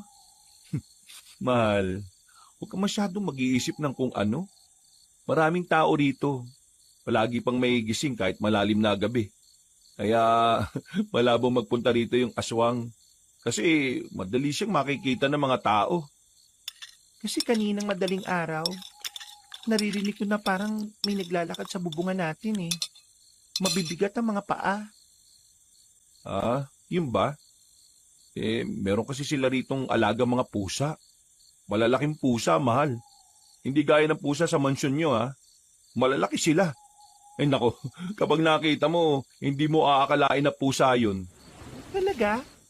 Oo nga. Kapag nakalabas ka, isasama kita ron sa harapan ng bakuran na may alagang malaking pusa. Kain ka pa Ay mahal, bukas pala magtatanong na rin ako dito kung may pwede ako mapasukan na trabaho. Kahit 2 linggo lang tayo rito, kailangan pa rin natin ng pera Para sa susunod nating lipat, meron tayong pondo. Payapa ang hapunan namin nung gabing yon, Kabanong. Pagkatapos, nagpaalam ako sandali kay Juliet.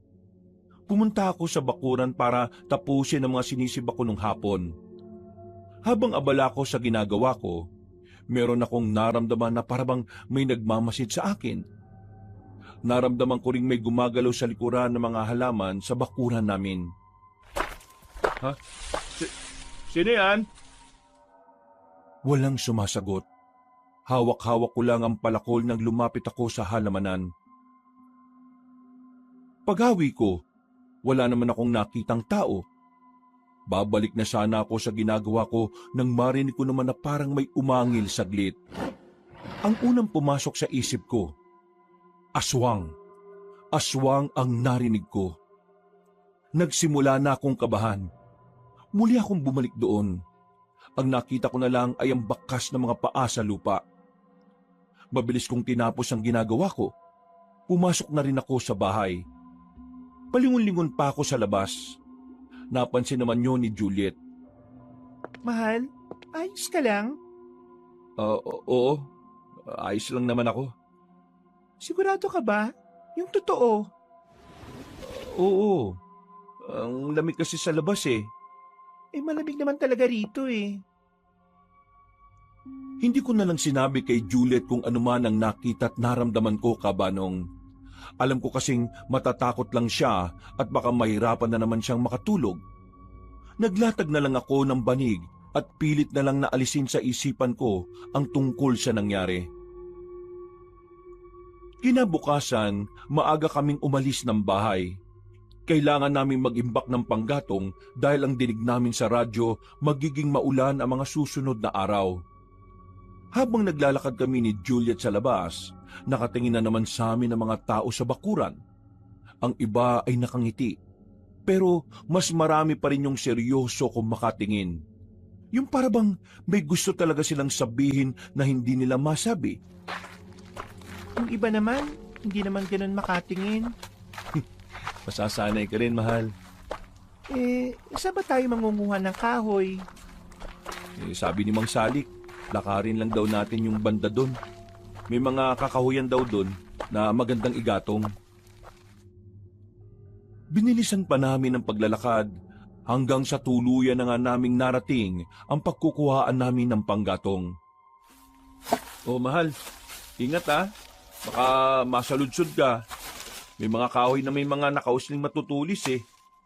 Manipis pa naman ang balat mo sa kamay. Ayos lang. Sanay naman ako eh. Ginagawa ko naman to nung nasa community ako. Nangunguha kami ng mga kahoy para gawing uling. Nakakaanga ka talaga, mahal. Kahit na nakakaangat ka sa buhay, hindi ka pa rin nagmamataas. Hindi naman talaga ako mataas simula pa lang nung una eh. Wala rin naman akong pagkakaiba sa pangkaraniwang tao. Yan nga ang gusto ko sa iyo, mahal eh. Masyado kang mapagkumbaba. Masaya lang kaming nag-uusap habang nangungulekta ng kahoy. Nang maglakad pa kami ng kaunti, dito na nagbago ang ihip ng hangin para sa aming dalawa. Mula sa kinatatayuan namin, meron kaming natanaw na grupo ng mga lalaki. Nung una, akala namin ay kambing o anumang hayop ang hila ng isa sa kanila. Pero nang makalapit na sila sa harapan namin, doon na namin nakita kung ano yon. Agad kong hinigit si Juliet papunta sa likuran ng puno. Tinakpan ko na rin ang bibig niya para hindi siya makalika ng ingay. Kaswal lang na inihila ng mga yon ang isang lalaking wala ng buhay. Wakwak ang tiyan, labas ang mga laman loob. Ang bituka ay sumasayad na nga sa lupa, pero wala silang pakialam. Hindi namin alam kung anong klase ng mga tao sila. Pero mas lalo kaming nawindang nang makita namin papunta sila sa baryo na tinutuluyan namin. Mahal, mga taga-baryo din ba yung mga yon? Diyos ko, anong ginawa nila sa lalaki? Kalma. Kumalma ka lang, mahal. Mamaya, sasabihin ko kay Mang Salik kung nakita natin. Kaya, mag-relax ka lang sa ngayon. Dahil doon, napilitan na lang kaming umuwi na lang agad kahit na hindi pa namin napupuno ang sako na dala namin. Pagka-uwi, sakto naman na nakita namin si Mang Salik sa bakura namin. Inaayos ang mga paso na nasa gilid ng bakod. Hindi na kami nagsayang ng oras. Agad na rin namin siyang kinausap. Mang Salik, pwede po ba kayong makausap? Tungkol naman saan? Kanina po kasi habang nangangahoy kami, meron kaming nakitang mga kalalakihan. Meron ho silang hila-hila na lalaki rin. Bangkay po eh. Wakwak ang tiyan at labas-labas pa yung mga laman loob. Baka naman mga siraulo yon. Mang Salik, dito po sila papunta sa baryo natin. Baka po taga rito sila eh. Sigurado ba kayo? Wala namang galon dito sa atin. Sigurado po kami. Hindi po kami pwedeng magkamali. Dito po talaga sila dumiretso. Namumukha niyo ba sila? Opo, namukhaan po namin. May tuturo niyo sa akin? Opo. O sige, ganito. Mamayang gabi, babalik ako kayo rito. Ipapahanap ko muna kung sino ang mga siraulong yon. Huwag kayong aalis ng bahay. Dito lang kayo. Akong bahala. Sige po. Maraming salamat po. O siya, sige. Aalis na muna ako. Aasikasuhin ko ang sinasabi ninyo. Nagmamadaling naglakad si Mang Salik. Nung oras na yon, si Mang Salik talaga ang inaasahan naming makakapagprotekta sa amin. Pakiramdam namin ligtas kami dahil sa kanya. Kahit na hindi pa naman namin siya gaanong kilala. Mabilis na sumapit ang kinagabihan. Pinagtiyagaan na lang namin ang bagoong na nabili naming ulam. Hindi na rin kasi kami nakalabas para mamili ng isda sa palengke. Pagkatapos kumain, nakita kong naglilinis na ng bag si Juliet. Lalaban niya kasi ang bag niya kaya tinanggal niya lahat ng laman. Napatingin siya sa isa niyang pitaka na wala ng laman na pera. Napansin niya roon ang mga nakaipit na larawan. Ano yan, mahal? Picture ni Mama at Papa. Picture nila nung wala pa ako. Yan palang itsura ng papa mo? Oo, gwapo no? Hindi ko pa siya nakikita mula ng... Bigla siyang tumigil. Hindi ko alam kung bakit. Nang tingnan ko ang mukha niya ay nakatingin lang siya sa larawan ng tatay niya. Oh, mahal. Bakit? Mahal, tingin ko... Tingin mo ano? Tingnan mo ng maigi. Itong larawan ng tatay ko. Sabihin mo nga sa akin kung sino ang nakikita mo. Teka. Uy, kamukha to ni Mang Salik ah. Sinasabi mo bang... Hindi ako sigurado pero kamukhang-kamukha siya ng tatay ko. Kaya pala sabi ko parang pamilyar sa akin ang mukha ni Mang Salik. Mahal, paano kung siya ang ama ko? Di maganda. Nakita mo ng tatay mo. Pero bakit parang nababahala ka? Hindi to maganda, mahal. Hindi. Ha? Bakit naman? Ang sabi sa akin ni Mama, aswang ang tatay ko. Ano? Teka. Paano magiging aswang ang tatay mo? Hindi ka naman aswang. Kung aswang siya, dapat aswang ka rin. Baka naman sinasabi lang yan ng mama mo para hindi mo na siya hanapin. Hindi lang si Mama ang nagsabi. Kahit si Aling Paning na matagal na sa amin. Narinig ko din yun sa kanya habang nakikipag-usap siya sa ibang kasambahay. Pati na rin sa iba pang trabador. Yun ang usapan nila noon. Kaya raw, hindi na binalikan ni Mama si Papa Kasi nga, nalaman ni Mama na aswang siya. Kung ama mo si Mang Salik at aswang siya, ibig sabihin, hindi tayo ligtas dito? Romeo, paano kung aswang din ako? Mamahalin mo pa ba ako? Mahal, hindi ka magiging aswang? Paano nga kung aswang ako? Mamahalin mo pa rin ba ako? Oo naman. Ikaw pa rin naman yan Mahal, natatakot ako Natatakot talaga ako. Baka mamaya, hindi talaga ako normal. Ayoko maging aswang, mahal. Huwag ka matakot. Naniniwala ako na hindi ka kagaya ng ama mo. Ayoko na rito. Gusto ko nang umalis. Baka mamaya, hindi lang siya ang aswang na narito Yung mga nakita natin, baka mga aswang din sila. Baka kinain nila yung hila-hila nilang bangkay. O sige, aalis na rin tayo ngayong gabi. Mag-impake na tayo. Wala kaming sinayang na pagkakataon, Kabanong. Nagmamadali namin pinaglalalagay sa malaking bag ang mga damit namin. Ang ibang gamit na hindi na namin madadala ay hindi na namin inintindi. Palabas na sana kami ng bakuna namin nang biglang dumating si Mang Salik. May mga kasama siyang lalaki at ang mga kasama niya ay mga taong nakita namin na may daladalang bangkay na lalaki. Mang Salik, bakit kasama niyo po yung mga yan? Naalala mo ba ang sinabi ko na alagaan mo si Juliet kahit na anong mangyari? Totoong sinabi ko yan. Ipapaliwanag ko pa ba kung bakit? Mukhang alam nyo na rin naman ang sasabihin ka. Paano ka napunta rito?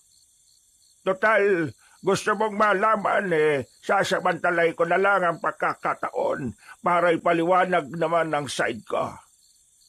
Sa buong buhay mo kasi, kwento lang ng mama mo ang alam mo. Aswang ka? Aswang ka kaya ka iniwan ni Mama? Dapat lang pala na iniwan ka niya. Bago ka magsalita, hayaan mong marinig mo muna ang kwento ko. Hindi! Wala akong dapat na pakinggan sa'yo. Aswang ka! Ikaw ang sumira ng pamilya natin. Sira na ang pamilya natin bago pa ako maging aswang. Hindi totoo yan! Kung ang pagiging aswang ko ang dahilan kung bakit nasira ang pamilya natin, dapat aswang ka rin. Hindi mo ba naisip yan? Natahimik bigla si Juliet Cabanong. Napaisip din siya sa sinabi ni Mang Salik. Ramdam ko ang galit at puot ni Juliet. Para bang nakalimutan na niyang pansamantala na aswang ang kaharap namin. Isa lang akong pangkaraniwang tao doon. Trabahador ako sa mansyon nang makakilala kami ng mama mo. Totoong nagmahal lang kami. Pero nilaso ng lola mo ang utak ng mama mo. Nang malaman nila na nagdadalang tao ang mama mo, tinaboy nila ako. Pati ang mama mo, pinalayas niya ako. Mula noon, wala na akong naging balita. Sinubukan ko namang maayos ang lahat. Pero basura lang talaga ang tingin nila sa mga kagaya ko. Dahil sa puot at lungkot sa pagiging mag-isa sa buhay, isang samahan ang nakilala ko. At dito na ako nagsimulang maging ganito. Sumali ako sa pagiging aswang. Nakalaunan, ako ang naging pinuno nila. Malaki ka na nang maging aswang na ako. Kaya hindi na kita nilalapitan pa dahil ayaw kong katakutan mo ako. Nakukontento na ako sa pagtanaw at pagsulyap sa iyo mula sa malayo. Kaya isang malaking kalokohan ang ginawa ng mama mo. Kagaya niya, gusto niya ring malaso ng utak mo. Siniraan niya ako sa iyo. Sinabi lang niya sa mga kakilala niya na naging aswang ako. Pinagkalat niya. Para dumating ang araw na ikaw mismo ang makatuklas ng maling impormasyon na yon. Juliet, anak, hindi ako masamang tao noon. Ang pamilya ng iyong mama ang dahilan kung bakit ako naging ganito. Inilayukan nila sa akin. Inalisan nila ako ng pagkakataong mapatunayan na kaya kong maging ama. Hindi na nakapagsalita si Juliet. Hindi niya alam kung maniniwala siya sa mga sinasabi ng matandang aswang na nasa harapan niya. Hindi ko rin naman siya masisisi. Mula pagkabata ay hindi na niya nakita ang tatay niya. Kung hindi niya pa nga makikita ang larawan, hindi niya masasabing yun ang kanyang ama. Kaya anak, maniraan ka na rito kasama ko. Dito sa poder ko, hindi ko kayo pipigilang magmahalan ni Romeo. Malaya kayo at... Tapos ano? Gagawin mo rin akong aswang? Gagawin mo kaming aswang? Hindi ako papayag. Hindi ako papayag na maging kagaya nyo kami. Saka na natin pag-usapan ng tungkol sa bagay na yan. Ang gusto ko lang mangyari, malaman mong kahit na kailan, hindi ka nawala sa isipan ko. Na kahit na kailan, hindi kita pinabayaan. Kahit hindi mo ako nakikita, palagi kitang binabantayan. Hayaan mo lang akong gampanan ng tungkulin ko bilang ama. Gusto mo maging ama sa akin? Pwes, hayaan mo kaming makaalis dito. Hindi pwede. Kapag umalis kayo rito, mapapahama kayo. At makabatunton ka pa ng mama mo. Kung hindi mo kayang ibigay ang kalayaan na gusto ko, wala kang karapatang maging ama sa akin. Hindi na nako ni Juliet paalis, pero biglang dumami ang mga aswang na nakapaligid sa amin. Lahat sila umaangil. Mukhang wala talaga silang balak na padaanin kami. Huwag niyo nang tangkayin na makaalis sa dak. Hindi rin kayo makakaraan. Lahat ng narito ay puro aswang. Kung ganon, niloko mo lang pala kami. Hindi ko kayo niloko. Dahil wala rin naman akong sinabi sa inyo na mga narito ay mga tao. Mang Salik, nakikiusap po ako sa inyo. Paalisin niyo na lang kami dito. Alam ko pong nangungulila kayo sa isang anak. Pero kung ikukulong niyo kami rito, wala rin pong mangyayari. Mas lalo lang lalayo ang loob ng anak ninyo. Bumuntong hininga si Mang Salik. Umiling siya sa amin. At sa puntong yon, wala na rin kaming nagawa. Pumasok na lang kaming dalawa ni Juliet sa loob ng bahay. Binabantayan kami ng mga aswang na naroon. Wala talagang balak ang ama kong iyon na paalisin ako dito. Kahit na kailan, napakawalang kwenta talaga niya. Wala na akong mapili na matinong magulang. Mahal, sumisenya sa akin kanina si Mang Salik. Pero hindi ko maintindihan kung anong gusto niyang sabihin. Anong senyas? Basta, parang may gusto siyang sabihin eh. Parang hindi naman niya tayo gustong ikulong dito. Paano hindi gustong ikulong? Nandito tayo. Ang daming aswang na nakabantay sa labas. Romeo, huwag ka nga magpapadala sa matandang yon. Magagaling manlinlang ang mga aswang. Pero, papaano nga kung totoong kapakanan mo lang ang iniisip niya? Kaya niya sinasabing huwag kang lalayo rito. Sinasabi mo bang mababait ang mga aswang na narito? Hindi naman sa ganun. Ang gusto ko lang sabihin, bakit hindi mo kausapin ng matino ang papa mo? Naririnig mo ba ang sarili mo? Sigurado ka ba dyan? Aswang ang ama ko. Aswang! Hindi na ako nagsalita para hindi na rin kami magtalo, Kabanong. Iniintindi ko na lang ang nararamdaman niya noong mga oras na yon. Bilang anak na matagal na nawala ng ama, iniisip ko na lang na nabibigla pa siya sa lahat ng mga nangyayari. Makalipas ang halos 1 oras, biglang nagbukas ang pinto at pumasok si Mang Salik. Marahan niya yung isinara. Kami naman ay nasa sulok lang habang nakaupo.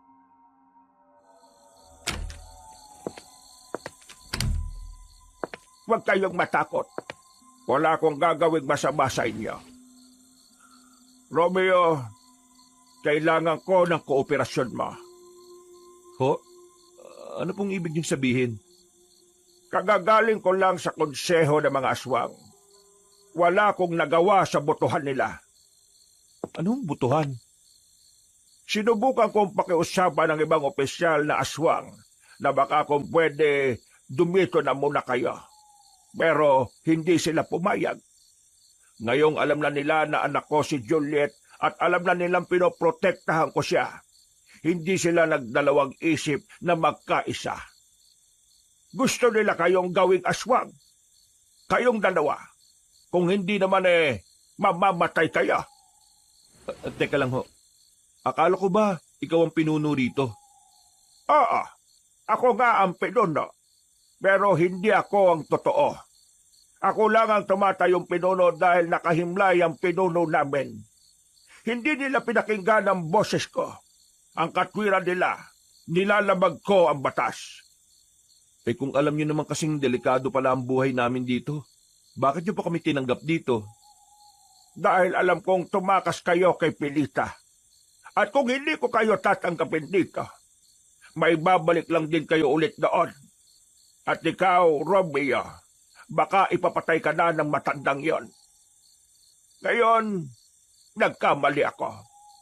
Akala ko'y magagamit ko ang pagiging pinuno ko para magkaroon kayo ng pansamantalang tahanan dito. Pero, hindi pala. Ibig ba nitong sabihin, wala ka talagang balak na gawing aswang kami? Bakit ko pipiliing maging kagaya ko ang anak ko kung alam kong impyerno ang buhay na meron ng aswang? Hindi ako masama. Sa maniwala ka o sa hindi, ginagawa kong lahat ng ito para sa iyo, Juliet. Sumali ako sa samahan ng aswang sa pagbabakasakali na kapag nagkaroon ako ng kapangyarihan, mas magagawa ko ang tungkulin ko bilang ama. Pero nagkamali pala ako. Kaya ngayong may pagkakataon akong makabawi, gagawin ko ang lahat para hindi kanila masaktan. Patawarin mo ako kung nalalagay ka sa sitwasyong ganito. Kasalanan ko ang lahat. Pero sana, hayaan mo na akong gawin ang tungkulin ko bilang ama mo. Hindi nagsalita si Juliet. Hindi siya makatingin ng maayos sa tatay niya. Kaya ako na lang ang kumakausap sa kanya. Mang Salik, ano pong gagawin niyo? Sumama kayo sa akin. Itatakas ko na kayo. Hindi ako magtitiwala sa'yo. Juliet, anak, kahit ngayon lang, magtiwala ka sa akin. Paparating na ang konseho dito para kunin kayong dalawa. Kapag hindi ka umalis, kayong dalawa, siguradong hindi na kayo makakaalis dito. Mahal, wala na tayong magagawa. Siya na lang ang makakatulong sa atin. Bilisan nyo na, habang nakabantay pa mga tauhan ko sa labas. Kapag dumating na ang konseho, wala na rin silang magagawa. Pinapangako ko, anak, wala akong gagawing masama. Itatakas ko lang kayo rito. Kalaunan, pumayag na lang din si Juliet. Pero ramdam ko na hindi niya pa rin pinagkakatiwalaan ang ama niya. Mga ilang sandali pa, narinig na rin namin ang mga aswang na dumating. Dumaan na kami sa malaking bintana sa likuran. Pinasok namin ang gubat. Noong mga sandaling yon, akala namin ay makakalayo na kami nang walang nakakaramdam sa kanila. Pero narinig na lang namin na sumisigaw na ang ibang aswang at itinuturo nila kami. Romeo, mauna na kayo. Sisiguraduhin ko lang na hindi nila kayo masusundan. Pero paano po kayo? Aswang ako. Ako lang ang pwedeng humarap sa kanila. May ilog kapag dumiretso kayo. Hintayin nyo na lang ako roon. Kapag wala pa rin ako sa loob ng 10 minuto, mauna na kayong tumawid. Sigurado po ba kayo? Diyos ko naman, nagtatanong ka pa. Sige na! Mabilis na kaming tumakbo, Kabanong. Agad na sinalubong ni Mang Salik ang mga aswang. Narinig na lang namin ang labanan nila. Pero tumuloy pa rin kami hanggang sa makarating na kami sa ilog. Naghintay kami roon. Pero wala pang 10 minuto, dumating na si Mang Salik, ngunit sugatan na siya. Mang Salik, marami kayong sugat. Huwag niyo akong intindihin. Tara na! Iika-ika na siyang tumakbo nang makarating na kami sa kalsada. Naghihintay kami ng may daraan, pero walang kahit na isa. Kaya naman napilitan na lang kaming pasukin na naman ng gubat. Ayon kasi kay Mang Salik, mas malapit ang daan doon para makatawid sa kabilang lugar. Pero pagdating namin sa kalagitnaan ng gubat, ang daming aswang na nakaabang sa amin. Pinalibutan nila kami. At sa mga sandaling yon, alam ko nang maaaring yun na ang huling sandali naming tatlo. Romeo, bantayan mo ang asawa mo. Akong bahala sa mga ito. Hindi ako papayag na... Papa, mag-iingat kayo. Nang sabihin ni Juliet yon, nakita kong parang biglang sumigla si Mang Salik. Parang nawala bigla ang kirot ng mga sugat nito sa katawan. Kinalaban niya ang mga aswang na nakapaligid sa amin. Kahit nasugatan na, nagawa niya pa rin pabagsakin ang mga yon. Pero sa puntong yon, mas dumami na ang tama niya sa katawan. Tara na! Umalis na tayo rito! Mang Salik, sigurado ko bang kaya niyo pa? Alalayan mo ko. Masakit lang ang hita ko. Inakay ko si Mang Salik. Parang kakaunti na lang kasi ay lulupaypay na siya. Para sa isang matandang aswang na gaya niya, masasabi kong malakas talaga ang pangangatawan niya. Nang makalagpas na kami ng kagubatan, natanaw na namin ang isang baryo. Ayon kay Mang Salik, kapag nakarating kami roon, pwede kaming humingi ng tulong. At marami din daw doong mga manunugis na kakalaban sa mga aswang. Pero Tanaw pa lang namin yon. Bigla namang may mga dumating na sasakyan. Pinara ko pa yon. Akala ko tutulungan kami. Pero nang magbabaan ang mga naroon, nanlaki ang mga mata ko nang makilala ko ang mga naroon. Sa wakas, natuntun ko rin kayo mga siraulo kayo. Alam niyo bang ilang gabi na naming sinusuyod ang gubat at ang latang kalsada dito sa probinsyang ito? Dito lang pala namin kayo matatagpuan? At teka, anong nangyari sa isang yan? Parang mamamatay na yan ah. At sino ka naman?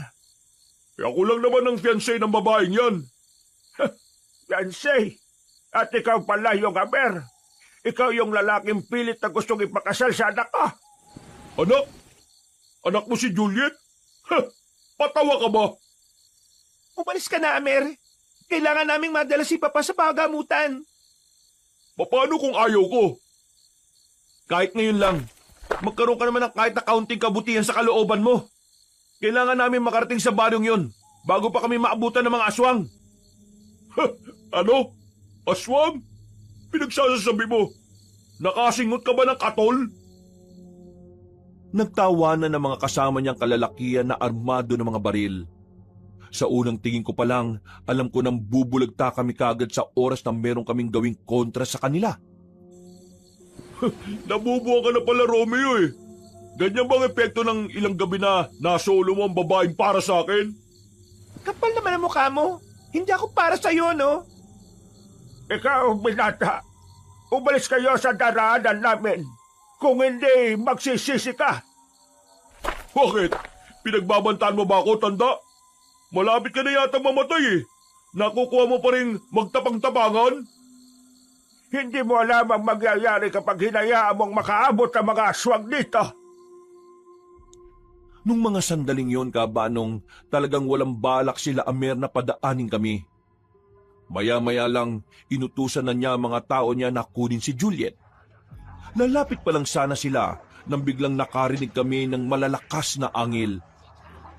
Nagmumula ang mga angil na yon sa likuran ng mga puno. Ano yun? Romeo, yumoko kayo. Paglabas ng mga aswang, agad na pinaulanan nila Amer ng bala ang mga yon. Habang kami naman, hinigit kami ni Mang Salik para makarating sa gilid. Dumapa kami roon at tinayaan lang namin silang magkagulo. Mababangis ang mga aswang, Kabanong. Kahit na nakabaril ang mga tauhan ni Amer, wala yung binatbat sa bilis ng mga nilalang na yon. Unti-unti silang nilalagas ng mga aswang at kahit na anong gawin nila, hindi naman sila makatama. Sasamantalahin na natin ang pagkakataon na ito. Hintayin natin silang magkaubusan. Makalipas lang ang ilang minuto, nanahimik na rin ang paligid. Wala nang nagpapaputok pero hindi pa nauubos sa mga aswang. Kinabahan na kami nang mapansin namin na kami na ang pagbubuntunan ng mga natitirang aswang. Tumayo si Mang Salik. Kahit parang mawawalan na siya ng balanse, pinilit niya pa rin tumindig. Romeo, alam mo na ang gagawin mo! Agad na kinalaban ni Mang Salik ang kapwa niya aswang. Kitang-kita ang pagkakaiba ng kahusayan ng mga aswang kumpara kay Mang Salik. Kahit medyo mabagal na, mahusay pa rin siya. Matapos ang halos 5 minuto, napabagsak na rin niya ang mga yon. Ang kaso, bagsak na rin si Mang Salik. Agad naman namin siyang nilapitan. Anak, patawarin mo ako kung ngayon lang ako bumabawi.